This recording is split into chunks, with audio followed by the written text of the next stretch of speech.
Okay. Now, what is potential energy? Potential energy means जब हम दो या दो से ज़्यादा सिस्टम ऑफ चार्जेस की बात करते हैं तब आपको कितना वर्क डन करना पड़ता है to move a charge from one point to another near the electric field of some other charge, that is known as potential energy.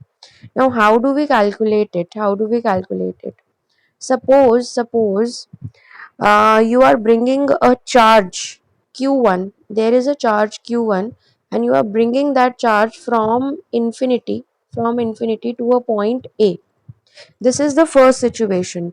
There is a charge q1 and you are bringing that charge from infinity to a point A. Now, since there is no other charge currently present in the system, so it will not face any kind of repulsion or attraction from any other charge. So what is going to be the electric potential of charge q1? It is going to be zero because no other particular charge is present at that point, at that place.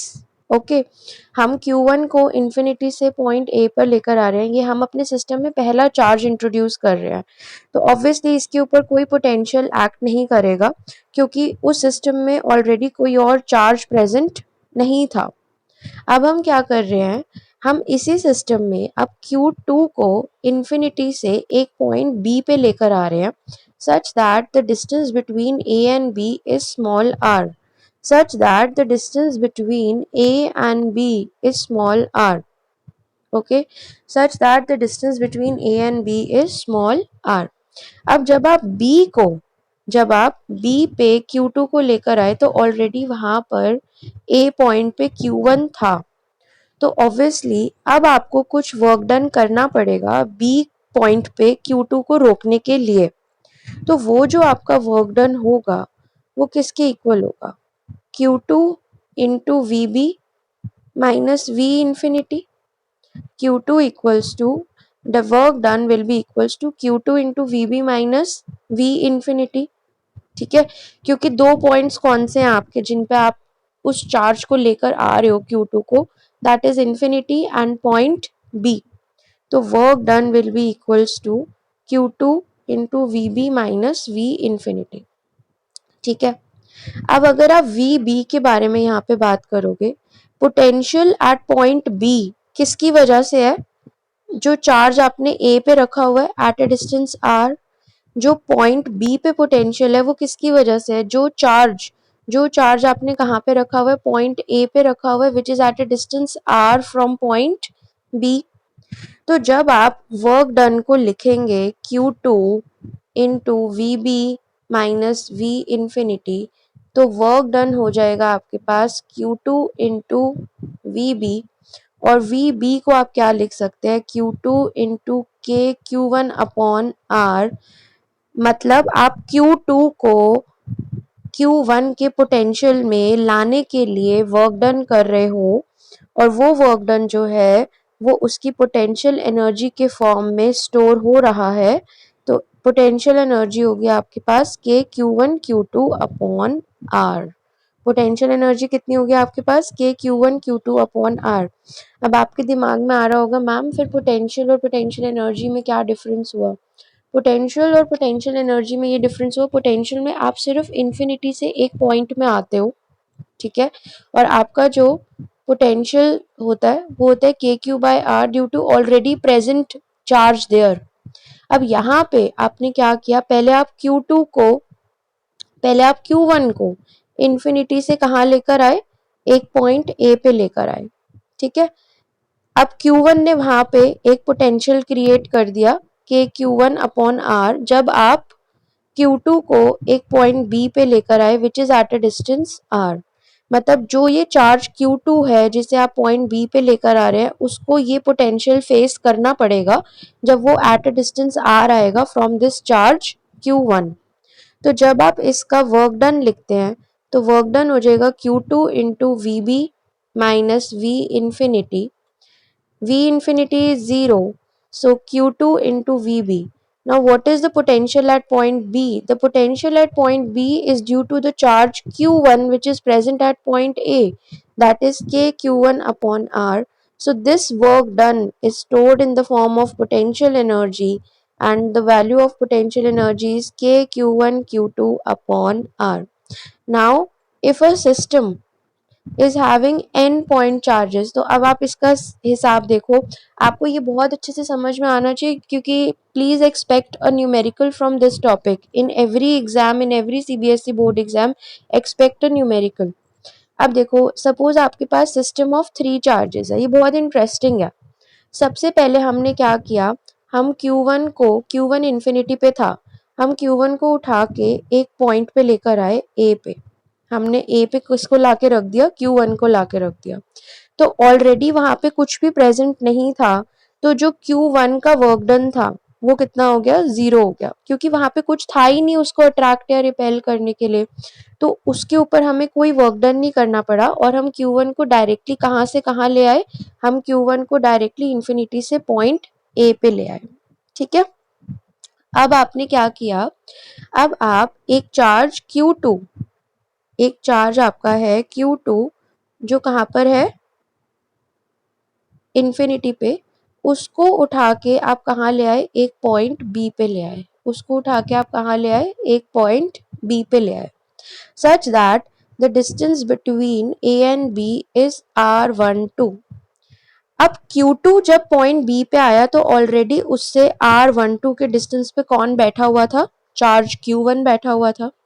तो जब आप work done निकालोगे Q2 का, तो वो हो जाएगा Q2 into VB minus V infinity, जैसे आपने अभी देखा था, और ये हो जाएगा Q2 इंटू VB, और VB यहाँ पे किसकी वजह से होगा, Q1 की वजह से होगा।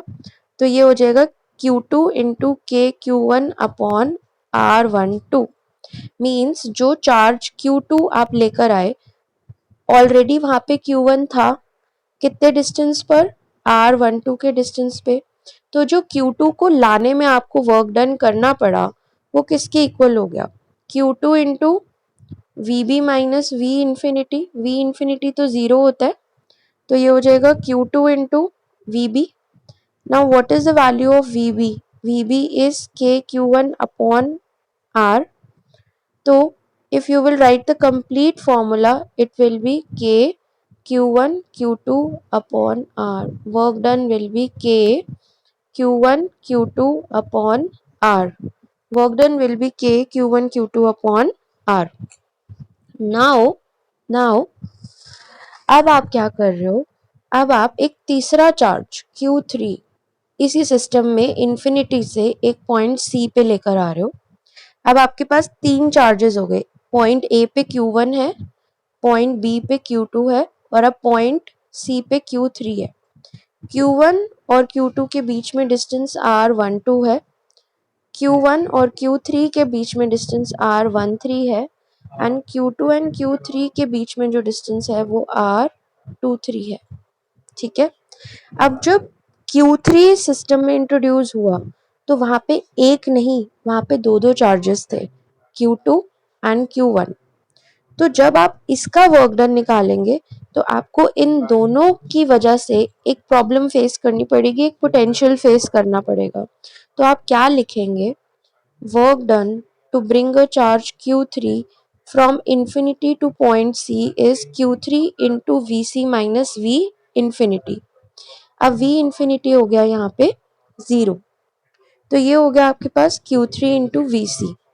अब Vc जो है, मतलब पोटेंशियल एट पॉइंट C, वो किसकी वजह से है आपके पास, charge at A plus potential due to charge at B।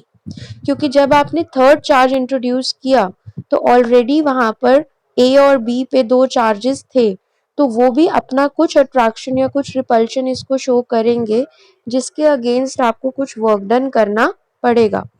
तो जो VCA था वो था KQ1 अपॉन R13, और VCB कितना था, KQ2 अपॉन R23। जब आप इसको मल्टीप्लाई करोगे, तो आपके पास अब फाइनली देखो क्या होगा, Q2 के पोटेंशियल के लिए आपके पास आएगा K Q1 Q2 upon R12 और Q3 के लिए आपके पास दो टर्म्स आएंगी K Q1 Q3 upon R13 plus K Q2 Q3 upon R23। जब आप इन तीनों टर्म्स को ऐड करोगे तो आपको इस पूरे सिस्टम की टोटल पोटेंशियल एनर्जी के बारे में पता चल जाएगा। एक बात हमेशा याद रखना, आप डुप्लीकेट टर्म्स नहीं ले सकते हो। अगर आपने एक बार 1 और 2 को ले लिया है साथ में, तो आप 2 और 1 को साथ में नहीं ले सकते। There has to be no duplicacy of terms while calculating potential energy. I give you an example. Suppose आपके पास एक स्क्वायर है, स्क्वायर में आपके पास 4 पॉइंट्स हैं जहाँ पे आपने ये 4 चार्जेस रखे हुए हैं Q1 Q2 Q3 and Q4। ठीक है, अब आपने इस सिस्टम की पोटेंशियल एनर्जी निकालनी है। ठीक है, आप इसमें डायगनल्स भी ज्वाइन कर लो अपने। आप सबसे पहले स्टार्ट करो Q1 Q2 से, मींस Q1 के साथ जितने भी चार्जेस अटैच्ड है Q1 Q2 Q1 Q4 and Q3 Q1। अब आप Q2 को देखो, Q2 के साथ भी Q1 अटैच्ड है, लेकिन आप ऑलरेडी Q1 का पोटेंशियल निकालते हुए उसको कंसिडर कर चुके हो, तो आप Q2 Q1 को कंसिडर दोबारा नहीं करोगे। मींस एक बार अगर ये कॉम्बिनेशन आ चुका है तो दोबारा Q2 Q1 वाला कॉम्बिनेशन नहीं आएगा। तो इस तरीके से आप किसी भी सिस्टम की पोटेंशियल एनर्जी कैलकुलेट कर सकते हो। अगर मैं इसमें आपको एक वाइट बोर्ड के ऊपर एक एग्जाम्पल शेयर करूं आपके साथ, तो आप देखो क्या होगा। जैसे मैंने अभी अभी आपको बोला कि सपोज आपके पास क्या है, सपोज आपके पास एक स्क्वायर है ABCD।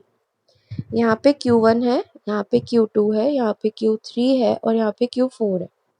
आपको क्वेश्चन में दिया हुआ है कि इस सिस्टम की पोटेंशियल एनर्जी निकालो, तो आप पहले इसकी डायगोनल्स को भी ज्वाइन कर लो। फिर आप एक एक करके हर चार्ज को पिक करो। जैसे मैंने पहले Q1 को पिक किया, अब Q1 किसके साथ अटैच्ड है, Q2 के साथ अटैच्ड है, तो मेरा पहला एक्सप्रेशन होगा K Q1 Q2 upon R12।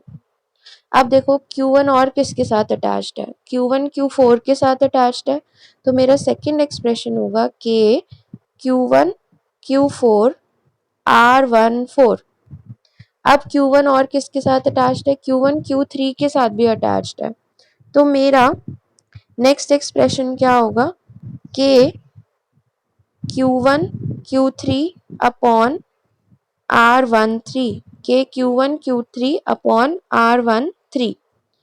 अब आप कॉम्बिनेशंस चेक कर लो, हमने 1 2 ले लिया, 1 2 ले लिया, 1 4 ले लिया और 1 3 ले लिया। अब हम इनको रिपीट नहीं कर सकते, 1 2 1 4 और 1 3 को हम रिपीट नहीं कर सकते। तो अब आप नेक्स्ट चार्ज को पिक करो। Now you pick the next charge. जब आप नेक्स्ट चार्ज को पिक करोगे यानी कि Q2 को, अब आप देखो Q2 किससे अटैच्ड है, Q3 से, Q1 से और Q4 से, Q4 से अटैच्ड है। लेकिन आप Q1 वाला नहीं ले सकते हो, लेकिन आप Q1 वाला नहीं ले सकते हो, क्यों, क्योंकि Q1 वाला आप ऑलरेडी कंसिडर कर चुके हो। तो आप क्या करोगे, K Q2 Q3 upon R23 plus K Q2 Q4 upon R24। अब Q2 Q1 से अटैच्ड है, लेकिन you will not take it क्योंकि आप ऑलरेडी 1 2 ले चुके हो क्वेश्चन में। ठीक है, अब आपके पास, आप थर्ड चार्ज के पास आओ। जब आप थर्ड चार्ज को देखोगे, when you will see this particular charge, third charge, जब आप इसको देखोगे तो ये 4 से अटैच्ड है, 1 से अटैच्ड है और 2 से। अब 1 और 2 ऑलरेडी कंसिडर हो चुका है, तो you will not take it. आप सिर्फ एक ही टर्म लोगे, that is Q3 Q4। So K Q3 Q4 upon R34।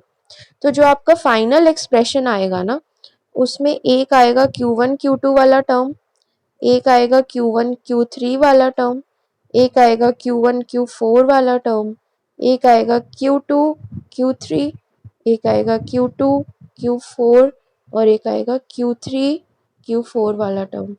आप देखोगे कोई भी रिडंडेंट टर्म हम रिपीट नहीं करेंगे। अगर आपने 1 2 कंसिडर कर लिया तो there is no need to consider 2 1।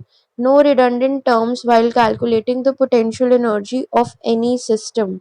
There should be no redundant terms while calculating potential energy of any system. Now let's get back to our notes.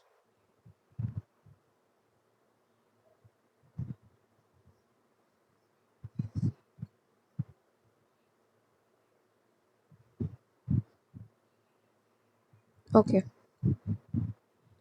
this is what I have explained. There is no need to do this derivation. ठीक है, there is no need to do this derivation पूरा. You just remember the technique how we have to calculate the potential energy of a system. देखो यहाँ पे मैंने लिखा हुआ है, it will not have any duplicate terms. ये जो फाइनल एक्सप्रेशन आएगा ना, इसमें डुप्लीकेट टर्म्स होते हैं, लेकिन हम जब इसको हाफ से डिवाइड कर देते हैं ना, तो वो सारे के सारे डुप्लीकेट टर्म्स हट जाते हैं. तो कई बार वो पेपर में आपको ये एक्सप्रेशन लिख के दे देंगे और वो पूछेंगे कि इसमें हाफ क्यों है. इसमें हाफ इसलिए है ताकि जो Q1 Q2 लिखा है हमने, और जो हमने Q2 Q1 लिखा है, उसमें से एक टर्म हम हटा दें, ये दिखाकर कि रिडंडेंट टर्म्स को हम पोटेंशियल एनर्जी कैलकुलेट करने में यूज नहीं करते हैं. We never use redundant terms in calculating the potential energy of any system. Now, if you consider this question, see this question. There is a charge of 8 millicoulomb. There is a charge of 8 millicoulombs located at the origin. यहाँ पर एक charge है जो 8 मिलीकूलम्स का कहाँ पर है, origin पर. Calculate the work done in taking a small charge of -2 into 10 to the power -9 coulomb from a point P. P point क्या दिया हुआ है, 0,0,3 to a point Q 040 via R. अच्छा, अब आपको याद होगा मैंने आपको बताया था कि जो पोटेंशियल होता है आपके पास, जो भी पोटेंशियल या वर्क डन होता है, वो independent of the path followed होता है. रास्ते में आप किसी भी जगह पे रुक रहे हो तो इट डज नॉट मैटर.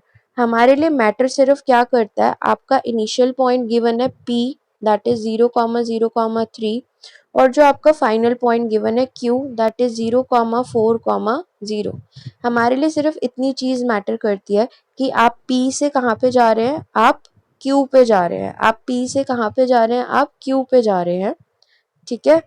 अब और ऑलरेडी आपके पास एक चार्ज प्रेजेंट है 8 मिलीकूलम का. ऑलरेडी आपके पास एक चार्ज प्रेजेंट है 8 मिलीकूलम का. ठीक है. अब आप देखो इसको सॉल्व कैसे करेंगे. ठीक है. आई टोल्ड यू कि आपके पास सोर्स चार्ज जो ओरिजिन पे हमने रखा हुआ है वो 8 मिलीकूलम का है, और जो टेस्ट चार्ज है जो आप उसकी प्रेजेंस में वहां पे लेकर आ रहे हो, that is -2 into 10 to the power -9 coulomb, जिसे आप कहाँ से कहाँ लेकर आ रहे हो, जिसे आप लेकर आ रहे हो P पॉइंट से 0,0,3 से Q पॉइंट पे लेकर आ रहे हो 0,0,4 पे लेकर आ रहे हो. तो इट मीन्स आप क्या करोगे, work done is initial position and final position. बस बीच में आप R पे रुके, इट डज नॉट मैटर. तो वर्क डन क्या होता है आपके पास, वर्क डन होता है test charge into potential of Q minus potential of point P. ठीक है.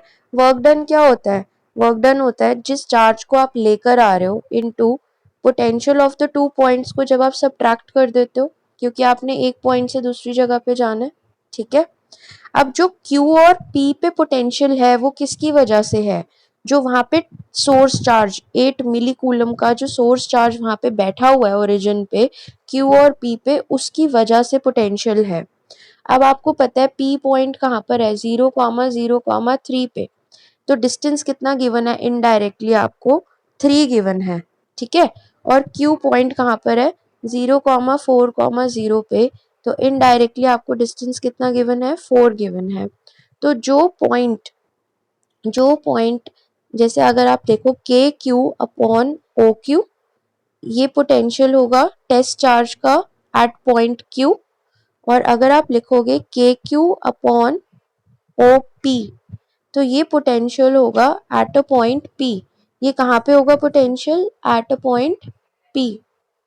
अब KQ upon OQ, KQ upon OQ के लिए यहाँ पे Q आप कितना पुट करोगे, 8 मिली कूलम पुट करोगे, क्योंकि पोटेंशियल है किसकी वजह से, इस चार्ज की वजह से है, और इस चार्ज की वजह से जो चार्ज आप लेकर आ रहे हो उसके ऊपर किसी तरीके का अट्रैक्शन या रिपल्शन फेस करना पड़ सकता है।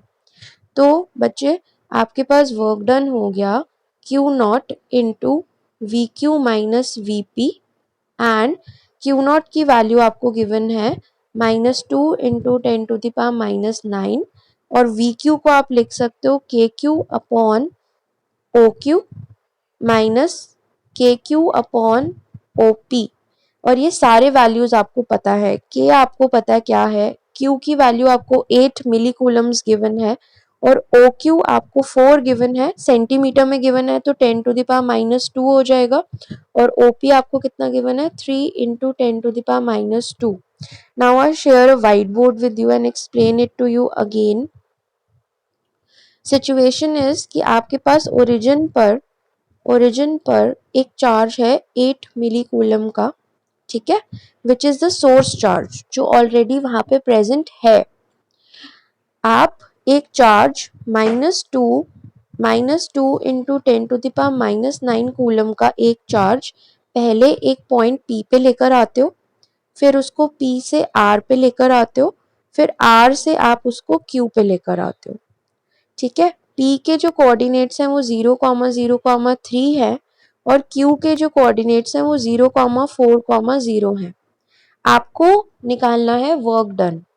अब वर्क डन आपको पता है एक कंजर्वेटिव फोर्स है, तो वो पाथ पे डिपेंड नहीं करेगा, तो आर वाले पॉइंट के बारे में हम कोई बात नहीं करेंगे, हम सिर्फ इनिशियल और सिर्फ फाइनल पॉइंट के बारे में बात करेंगे। तो इसमें आपके पास क्या होगा, वर्क डन जो होगा वो होगा जो चार्ज आप लेकर आ रहे हो we Q minus V P, ठीक है, जिसके पोटेंशियल में आप उसको लेकर आ रहे हो। अब वी क्यू किसकी वजह से है, 8 मिली कूलम्स की वजह से है, K Q upon O Q, और ओ क्यू हमें कितना गिवन था क्वेश्चन में 040 था, तो इनडायरेक्टली उसने आपको डिस्टेंस बता दिया 4 × 10⁻²। और आपके पास वी पी कितना गिवन था, K Q upon O P, P के कोऑर्डिनेट्स कितने थे 0,0,3, तो इनडायरेक्टली उसने आपको ओपी की वैल्यू कितनी बता दी 3 × 10⁻²। This is the value of OP. उसके बाद जब आप ये फॉर्मूला देखोगे तो आपको सब कुछ पता है फॉर्मूला में, K Q upon O Q minus K Q upon O P. बहुत सिंपल सा कंसेप्ट होता है। ऑलरेडी अगर आपके पास कोई चार्ज प्रेजेंट होता है और आप कोई और चार्ज उसके पास लेकर आ रहे हो, तो ऑब्वियसली वो उसको क्या करेगा, वहां से हटाने की कोशिश या वहां अपनी तरफ अट्रैक्ट करने की कोशिश करेगा। तो आपको कुछ वर्क डन करना पड़ेगा। वो वर्क डन आपको जिस चार्ज पे करना होता है उसको आप पहले लिखते हो, और ब्रैकेट में आप जिसके पोटेंशियल पे वर्क डन कर रहे हो आप उसको मेंशन कर रहे हो कि किन दो पॉइंट्स के बीच में उस चार्ज को आपको मूव करना पड़ेगा। आज हमने जो पर्टिकुलर टॉपिक देखा है, वो टॉपिक हमने कौन सा देखा है आज, पोटेंशियल एनर्जी का टॉपिक देखा है आज हमने, जिसमें हमने ये देखा कि अगर आपके पास सिस्टम ऑफ चार्जेस है तो आप हर चार्ज का दूसरे चार्ज की वजह से एक पोटेंशियल एनर्जी, एक वर्क डन निकाल सकते हो, लेकिन आप रिडंडेंट टर्म्स को इंट्रोड्यूस नहीं कर सकते हो। अगर आपने Q1 Q2 ले लिया है तो आप Q2 Q1 नहीं लोगे वहां पे, अगर आपने Q1 Q3 ले लिया है तो आप Q3 Q1 वहां पे नहीं ले सकते हो।